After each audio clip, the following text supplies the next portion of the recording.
Each month, Annie and I host a deeper dive, which is a live Q&A with an expert in the field of lactation, business, or personal development.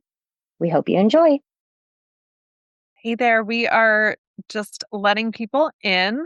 So we're just hanging out here while we get everyone who's waiting in the waiting room inside.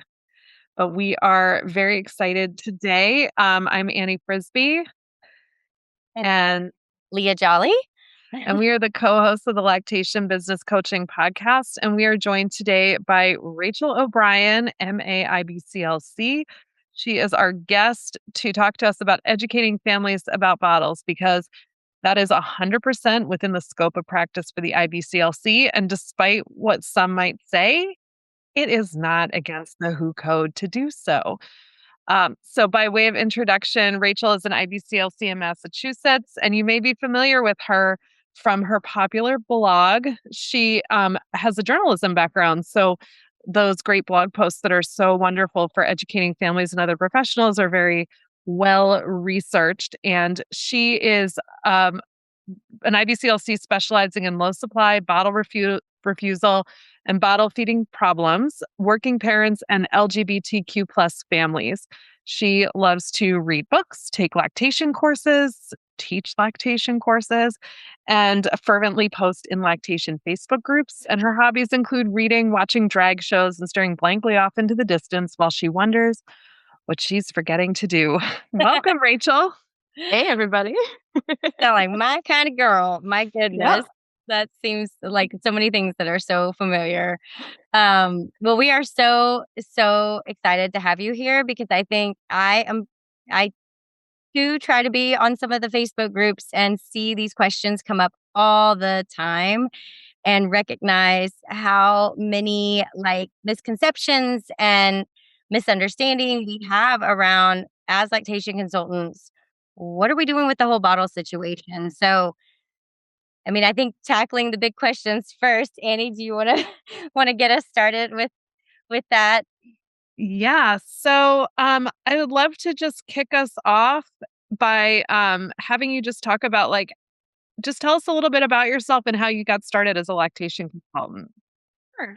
So I started becoming interested in lactation when my daughter, who just turned 18 last week, was terrible at breastfeeding, and it was horrible and this terrible experience. And I was too proud to ask anybody for help, and I suffered for a really long time, and no one gave me a medal at the end of that. I didn't win any awards. Nobody cared that I did it. And I realized that it was kind of dumb of me to not get help when I could have gotten help. And so it started me really being interested, and it took me a long time, but I eventually did a Pathway 2 program, which is a college level. I did a master's level program because I wasn't in healthcare. I wasn't a nurse. I wasn't in a Pathway 1. I came into it specifically to do this, and I specifically wanted to do private practice. So from the jump, this is what I wanted to do. So I did a Pathway 2 program, got my master's, which nobody cares about but me, and started my own private practice in Massachusetts. And I've been going for 6 or 7 years now. I have an office that I see families in, and I do a ton of virtuals and a ton of bottle refusal visits and bottle feeding problem visits too. It sounds like that kind of, because I know very well that you have several great blog posts about bottle refusal and bottle feeding issues and which bottles to choose. And I bet that you're doing a lot of those virtual visits from people who find you around the world, maybe, or just the United States. I don't know. Yes. Are you seeing people around the world, basically? Yeah. Yeah, I see a lot of Canadians. I've seen people in London, in Bermuda, in Abu Dhabi. I've done just basically, if we can make the time zones work, we'll do it. Truthfully, a lot of them come from my blog posts. So it's one of those things where you talk about, like, I don't know if I want to write a blog, but if it's in any part of you would want to write blog posts that can be educational to families or to other professionals, it can really pay off in terms of your business becoming better and getting more clients and getting your name out there. Like, it really can pay off.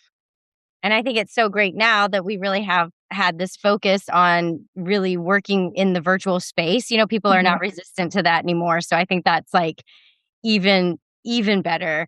But I think one question that comes up like all the time is just what I think we were talking about is like, can we talk about bottles? Is it okay to like tell patients like what kind of bottles they should be using? And like, can you just give us more about, is this ethical? Is it like WHO code compliant to talk about bottles? Like we need to clear the air, get that all out of the way so we can jump in. Right. And so, so this is a big argument that keeps popping up on social media. I had somebody come at me a few months ago because I used a bottle emoji, and they said that I was personally breaking the WHO code, and that they were going to report me to the IBCLC because I was breaking the WHO code. So the WHO code is written for the manufacturers of formula and these other products. It's also written for people who sell these products. So WHO code is really about advertising and is about making the products, the way that you label the products, how you market things. It doesn't mean that just because a product is mentioned in the WHO code does not mean that IBCLCs are not allowed to talk about the existence of that product. And this is where we get ourselves in trouble, like especially with formula the most. I hear so often, I'll hear a lactation consultant saying, well, they're all basically the same. And what they're trying to say is like, I'm not really supposed to know that much about formula because it's in the WHO code, so I can't know about it. So all I know is to tell you is that they're pretty much the same and just pick one. Okay, but they're not the same. They have different ingredients. They're made different ways. And we need to know this stuff. First of all, it's within our scope of practice. It's within our clinical competencies to know about formula, to know about bottles and teats, to know about products that families use to feed their babies. Yes, our goal is supposed to be at all times trying to promote and protect lactation. Yes, but it doesn't mean that we can't know about these ancillary things that also go along. If we're supposed to know about oral function, which we are, if we're supposed to know about supplemental feeding systems, which we are, we're supposed to know about bottles too. It's in our SOP. It's in our clinical competencies. We are supposed to know this stuff. And it's okay. I always say to people, like, if it's not your jam, that's fine. If you say, I'm the lactation person who knows nothing about this, I don't want to, I'm not comfortable knowing, it's not my thing. It's totally, totally fine. You just need to be able to refer those people to somebody who can help them. There's absolutely things within our SOP that I am not great at. I passed the test, I got it, but that is not my thing. I will happily take those families and refer them to someone else who's better at it. So it's okay if you're like, listen, bottles, I don't want to know. I'm not comfortable. It's okay. Refer those people out. But if you are comfortable and you're telling people that you can help them with this, you need to know what you're talking about, because just like formula, bottles are not all the same. And the stuff that we learn in the beginning about flow rate and about pace feeding maybe wouldn't apply to the baby and the family that you're working with. You have to have a better idea of how all this stuff works together to really support that family as much as you can.